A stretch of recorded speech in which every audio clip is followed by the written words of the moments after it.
बिस्मिल्लाहिर्रहमानिर्रहीम। अस्सलामु अलैकुम नाजरीन।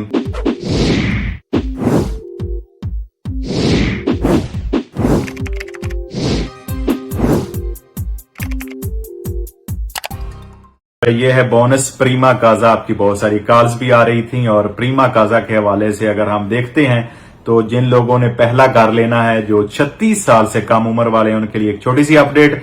पहला घर खरीदने वालों के लिए नई अपडेट के मुताबिक गवर्नमेंट आपको 80% गवर्नमेंट की गारंटी से कर्जा मिलेगा, 20% आपने खुद जमा करवाना है।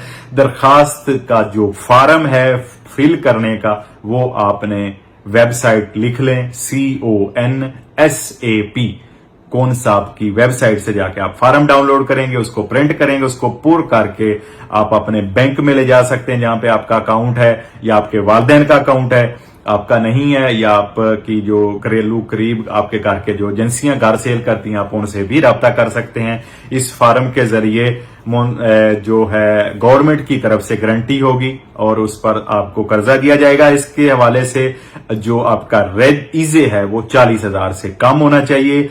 2,50,000 यूरो तक अपार्टमेंट लेने के लिए ये आपको कर्जा दिया जाएगा। और एक चीज और भी है, अगर आपके घर में जहां पे आपकी रिहायश है, तो आपका अगर ईजे फैमिलियार 40,000 से ज्यादा है, तो उसके लिए आपको क्या करना होगा, आपने अपनी रिहायश, आपने अपना एड्रेस चेंज करना है, नई जगह पे रेजिडेंस बनवाना है, और उसके जरिए आप जो है वो ये दोमांदा कर सकेंगे प्रीमा कर्जा लेने का। अगर आपका ईजे 2840 यूरो से ज्यादा है तो आप फिर भी ये दोमांदा कर सकते हैं, यानी 2840 यूरो से कम ना हो। अगर आप अकेले होते हैं, अकेले आपका ये रेडी तो बनता है। और अगर आपका रेडी तो ईजे 2840 यूरो से कम है, तो आपका जो खानदान है, आपका जो ईजे फैमिलियारे है, उसी में रहते हुए आप ये दोमांदा कर सकते हैं। आप उसमें से रैश चेंज नहीं करेंगे। अगर वो 40,000 से कम है तो आप इसका दोमांदा कर सकते हैं प्रीमा काजा का, जो लोग पहला घर खरीदना चाहते हैं।